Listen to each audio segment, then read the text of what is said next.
Seja bem-vindo a mais um Moeda ao Ar. Como sempre, são convidados António Pinho Cardão, adepto do Futebol Clube do Porto, Horácio Piriquito, adepto do Benfica, e Ernesto Ferreira da Silva, adepto do Sporting. Hoje, meus senhores, em primeiro lugar, muito bem-vindos, mais uma vez, e começamos por esta situação das contas do Futebol Clube do Porto. António, começo naturalmente por si. É a primeira vez em 5 anos que a SAD Portista apresenta prejuízo. A questão que muitos colocam é o que é que mudou no último ano? Bom, mudaram algumas coisas. Houve um empolamento muito grande de custos. Os custos totais passaram para 137 milhões de euros, o que é, de facto, muito em termos de uma SAD esportiva. E os proveitos totais, portanto, diminuíram. Portanto, mas mesmo assim fixaram-se em 101 milhões de euros. De qualquer forma, a diferença entre os 137 de custos e 101 milhões de proveitos dá, portanto, resultados negativos de 36 milhões de euros. Portanto, como é que se justifica o aumento de custos dos 16 milhões de euros? Em primeiro lugar, pelas amortizações de passos de jogadores e por imparidades. E assim foram 8 milhões de euros. Portanto, é um montante muito grande. É preciso ver que o Porto aumentou o valor do plantel por força das aquisições ou dos investimentos feitos, aumentou em cerca de 10 milhões de euros. Fixa-se neste momento em 99 milhões de euros, a praticamente 100 milhões, o que é nunca, digamos, o valor ou o preço de custo, portanto, ao preço contabilizado, foi realmente tão elevado. E também, portanto, houve um aumento de custos financeiros à volta de 2 milhões e meio de contos. Portanto, só aqui temos de euros. Portanto, temos aqui 10 milhões de euros. Depois, o resto foi aumento dos custos operacionais, de custos diversos, mas não de custos do pessoal, porque os custos com o pessoal, os custos com os jogadores até diminuíram de 50 para 49 milhões de euros. Portanto, ficaram mais ou menos a mesma coisa. Portanto, aumento de custos operacionais diversos, aumento em encargos financeiros, aumento de amortizações e imparidades com passos, dá os tais 15 milhões. Pela primeira vez, depois de 7 anos, também no Porto, os resultados com passos de jogadores foram negativos. Portanto, estes resultados, portanto, eram ser positivos, foram 16,2 milhões em 2009, 8 milhões em 2010, em 2011 foram positivos, este ano foram negativos. É um sinal da crise, António? Ou é o Porto? É um sinal da crise, ou talvez seja seja um sinal de que alguma limpeza de balanço, algumas regularizações também terão sido feitas, portanto, aproveitando a embalagem do prejuízo. Portanto, acho que era o melhor. Muitas vezes as empresas aproveitam este estado de coisas para fazer regularizações que de outras alturas, de facto, não fariam. Os proveitos diminuíram 20 milhões e deve-se a quê? Portanto, os proveitos operacionais diminuíram 18 milhões e os proveitos líquidos com passos de jogadores 2 milhões. Aqui não é muito grave, porque a diminuição de 18 milhões dos proveitos operacionais teve a ver com um facto extraordinaríssimo. É que o ano passado foram contabilizados 16 milhões com a venda do passe, digamos assim, do Vilas Boas, portanto, a cedência do treinador para o Chelsea, enquanto este ano, de facto, esse acontecimento singular não se verificou. E depois houve, portanto, os proveitos líquidos com passos de jogadores, portanto, que no ano passado foram 31 milhões, passaram para 29. De qualquer forma, o Porto teve um cash flow positivo e teve um EBITDA positivo, portanto, os resultados operacionais, os resultados que advêm da própria atividade operacional foram positivos. São para já positivos. Vamos ouvir a opinião do Horácio em relação às contas do Futebol Clube de Porto, e porque há 1 ou 2 semanas, se a memória não me falha, falamos precisamente das contas do Sporting e do Benfica, falávamos da crise que atinge os clubes.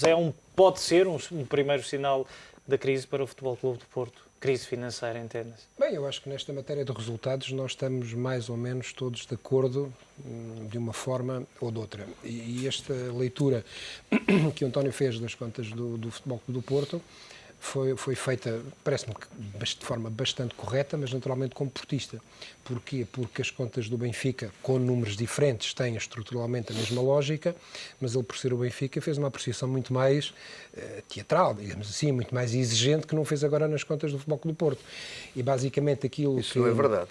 E basicamente aquilo que eu concluo do que o António disse resume-se a 2 ou 3 coisas. Primeiro, as contas do Benfica não tinham ainda registadas, como sabemos, as vendas do Javi Garcia e do Witzel. Mas o Futebol Clube do Porto também Mas o não Futebol do incluem a Porto do também não Hulk tem. e a do Álvaro Pereira. Ambos os clubes, quando registarem as vendas desses dois jogadores, voltam a ter saldo capitais positivo. próprios positivos. Mas na altura o António também criticou bastante essa matéria. A única coisa que me Mas parece... não justifiquei os resultados, o capital próprio negativo, por facto de não ter sido o Hulk vendido. Enquanto o Benfica, Não, mas, portanto, António, deixa-me normalmente dizer. justifica Mas, isso. António, Não é justificação. Aquilo que eu concluo mais facilmente é o seguinte. O Futebol Clube do Porto ganhou 8 campeonatos, segundo creio, as contas são essas, nos últimos 10 anos. Quando se ganham tantos campeonatos, está-se um pouco, se não se tiver por alguma razão de incompetência, será, mas o Porto tem, estará um pouco no seu máximo do potencial. É impossível admitir que o Futebol Clube do Porto poderá ser muito mais forte do que isto que é hoje, porque ganha, não é? Depois, tem feito sucessivas Ligas dos Campeões. O Porto, de facto, reconheça-se, talvez até o clube de toda a Europa que mais vezes tem ido à Liga dos Campeões. Todos sabemos a importância que tem a Liga dos Campeões nas contas dos clubes. Temos também aqui discutido ou debatido várias vezes que o Futebol Clube do Porto, quando o debate é esse, nos últimos anos, faturou quase 500 milhões de euros a vender jogadores, e o Futebol Clube do Porto, de facto, é o clube português que melhor tem vendido, e o Benfica começou a acompanhá-lo também há algum tempo. Depois disto, os resultados são estes. É que o Benfica, ou até mesmo o Sporting, numa situação mais calamitosa, mas é o que é, têm um passado recente mais desagradável. Não ganham, tiveram em crise, tiveram problemas. A situação que se identifica no Futebol Clube do Porto de imediato é exatamente esta. Ou seja, um clube que é campeão 8 vezes em 10 anos, que está sistematicamente na Liga dos Campeões, que vende jogadores como ninguém, provavelmente não há nenhum clube na Europa que venda tão bem quanto o Futebol Clube do Porto, e está nesta situação. Eu pergunto o que seria do Futebol Clube do Porto se tivesse, por exemplo, 4 anos, como o Benfica esteve entre 2006 e 2010, sem sequer ir à Liga dos Campeões. E o Benfica atravessou essa fase. O Futebol Clube do Porto não foi um ano, os resultados são estes. Ernesto, olhando para outras das questões que envolvem as contas do Futebol Clube do Porto, a SAD já anunciou que está a preparar uma operação financeira que permita de alguma forma reestruturar este passivo. É uma operação que nesta altura, digo eu, é normal. É normal e tem de o fazer, é obrigatório fazê-lo, porque, vamos lá ver, a SAD do Futebol Clube do Porto está em situação de falência técnica e, portanto, tem que apresentar um plano para a recomposição dos seus capitais. Mas, de facto, é verdade, nota-se a candura da explicação, de facto, do António Pinho Cardão contra a agressividade no passado sobre as contas dos outros concorrentes. Eu fui agressivo. Em termos de números, em termos Em termos de números, limito-me a ser tecnocrata aqui. Eu também, agora estou a dizer, o capital próprio da SAD do Futebol Clube Porto apresentou, e o António não falou nisso, 13 milhões de euros negativos, depois, e isso o Horácio tem toda a razão, nas últimas 10 épocas, o Futebol Clube Porto ter sido campeão. Portanto, os resultados desportivos estão numa situação francamente melhor do que a situação financeira do Futebol Clube Porto, que apresenta um prejuízo de 36 milhões de euros e apresenta uma grande dependência das competições europeias. Nesta época, por exemplo, mesmo com este prejuízo de 36 milhões, as competições da UEFA, o encaixe das competições da UEFA representa 19% dos proveitos operacionais do Futebol Clube Porto, o Futebol SAD. Portanto, 19% do total dos proveitos operacionais do Futebol Clube Porto SAD vêm, de facto, da UEFA. O Sporting, essa percentagem é de 7%.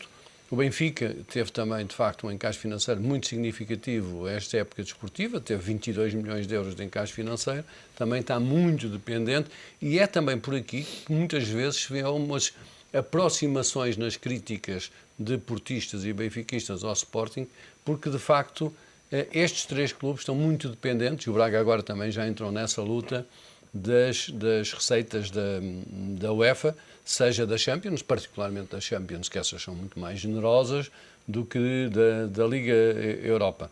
Agora, nenhuma das 3 SADs, digamos assim, dos 3 clubes, se pode dizer que está numa situação financeira desafogada. Estão todas, tecnicamente, sob o ponto de vista técnico, em uma situação de insolvência, ou seja, de falência técnica. Com uma agravante, por exemplo, o caso do Benfica, o próprio clube também está em falência técnica, coisa que, felizmente, aí o clube Sporting não está. Mas, portanto, eu acho que isto é um alerta não só para estes 3 grandes clubes, 3 referências do futebol e do desporto nacional, mas para todo o futebol português. O futebol português tem que repensar em termos de futuro, porque não pode continuar a viver assim. Tal como qualquer empresa fora do Tal futebol. como qualquer empresa, mas aqui o custo mais significativo que estes 3 SADs têm são, de facto, os salários dos jogadores. E, portanto, tem 2 hipóteses. Ou reduzem os salários dos jogadores ou aumentam desesperadamente os proveitos. Portanto, não há uma segunda alternativa. E efetivamente, o caso, por exemplo, do Sporting é flagrante, aumentou de uma forma significativa os custos com os jogadores e não aumentou na mesma proporção os proveitos, nomeadamente as competições da UEFA, que representam no total dos proveitos do Sporting apenas 7%, contra 19% no Porto e 24% no Benfica. Mas há aqui um aspecto, se me permite, que me parece interessante e que se aplica, enfim, horizontalmente aos três clubes e que tem a ver com a questão dos passivos. Ou seja, independentemente da sua dimensão, e o Benfica é o maior de todos, penso que todos os passivos terão as suas características e que passam basicamente por isto. O Benfica tem um total de passivo, por exemplo, o passivo bancário na casa dos 237 milhões, depois tem uma parte do passivo que são outros parceiros, fornecimentos e serviços, FSTs, fornecimentos e serviços terceiros, na casa dos 119, isto soma 356. No total, o passivo consolidado, não é possível somar com o clube, como o Ernesto teria dito, portanto, os acertos com o clube fará com que o clube não esteja na situação tão calamitosa como está. Agora, o que é importante termos em conta, e já aqui falámos isso algumas vezes, é que há uma parte do passivo nos 3 clubes que são aquilo que já chamamos aqui o passivo virtuoso, ou seja, há passivo que é de investimento e que espera ter um bom retorno, porque as empresas não investem, ou seja, quando quer o Benfica, quer o Sporting, quer o Futebol Clube do Porto, compram os jogadores a bom preço no mercado internacional, jovens que depois se afirmam, o Benfica tem sido um exemplo disso e o Futebol Clube do Porto também.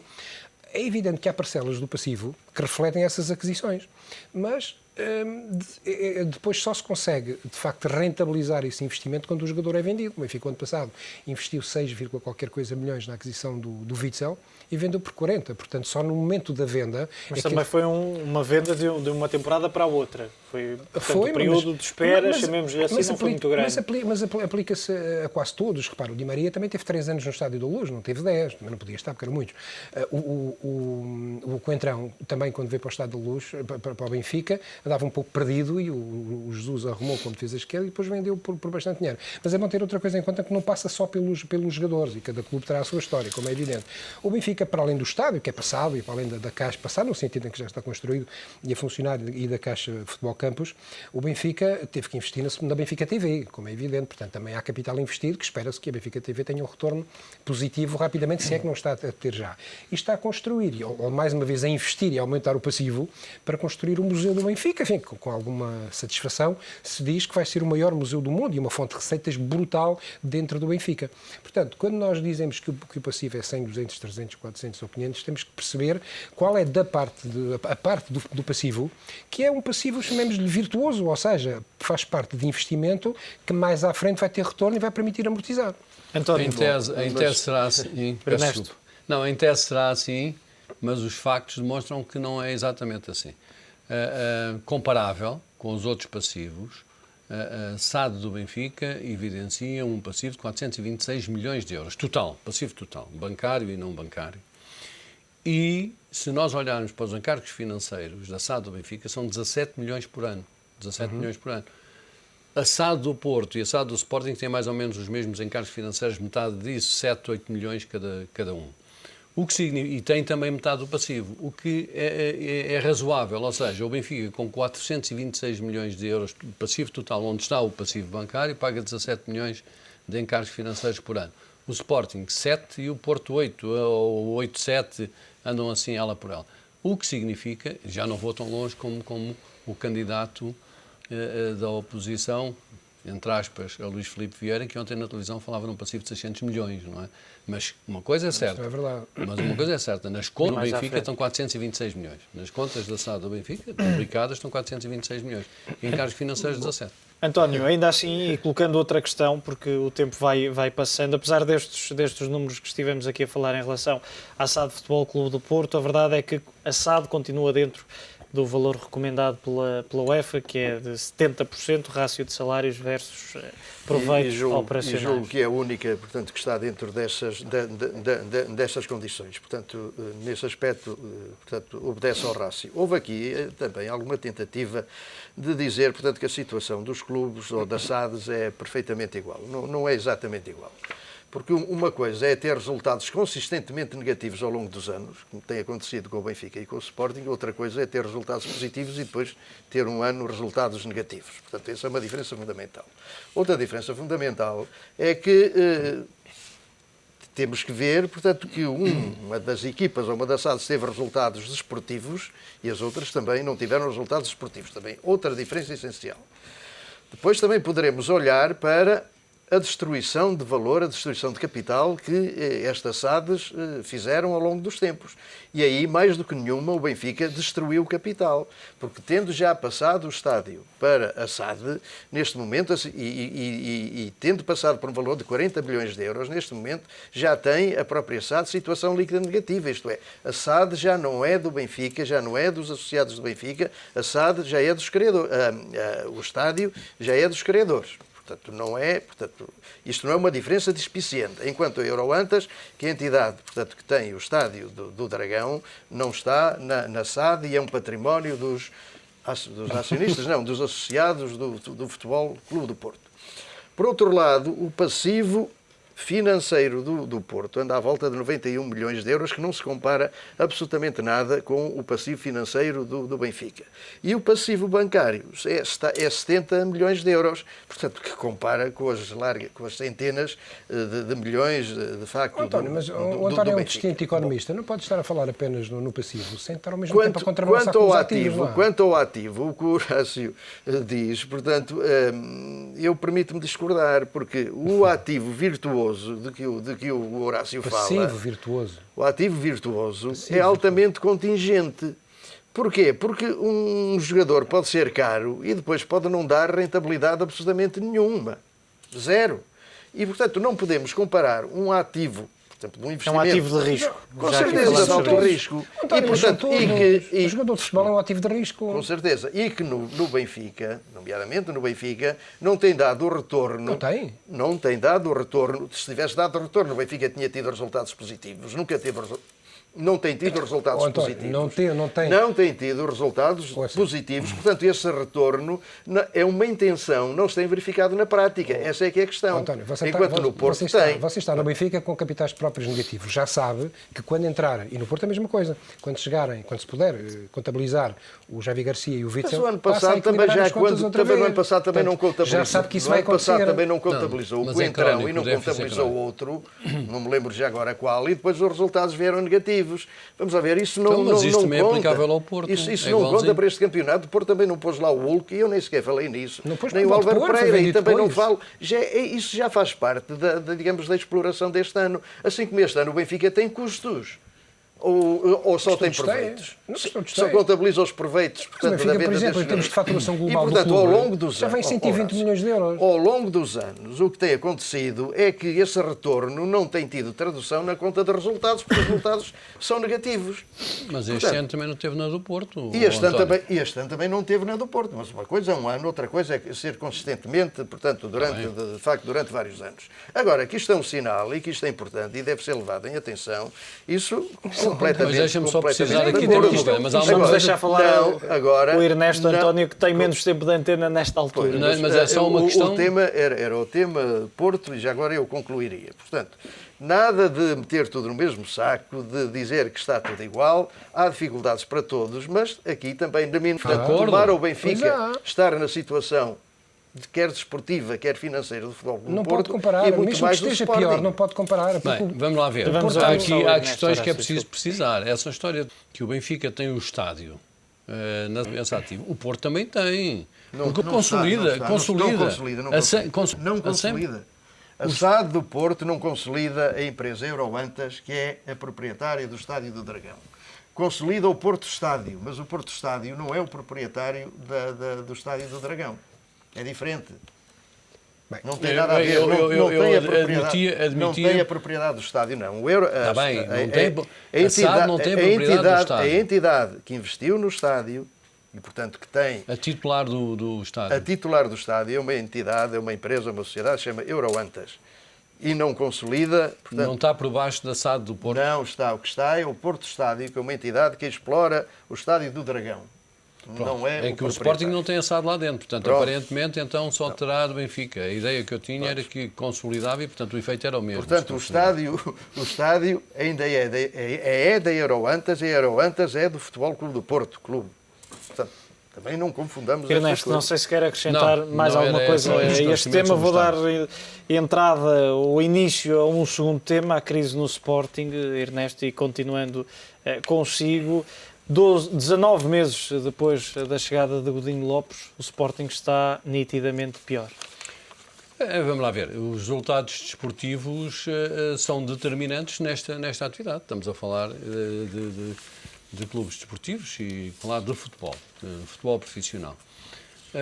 O que está a passar no Sporting, isto é um problema dos sportinguistas, naturalmente, mas também tem muito a ver com um problema cultural dos portugueses, porque se os resultados desportivos no Benfica fossem idênticos aos do Sporting, que não são famosos, e começou exatamente na final da Taça de Portugal do ano passado, quando o Sporting perdeu com a Académica, aí entrou num período difícil que não recuperou até hoje.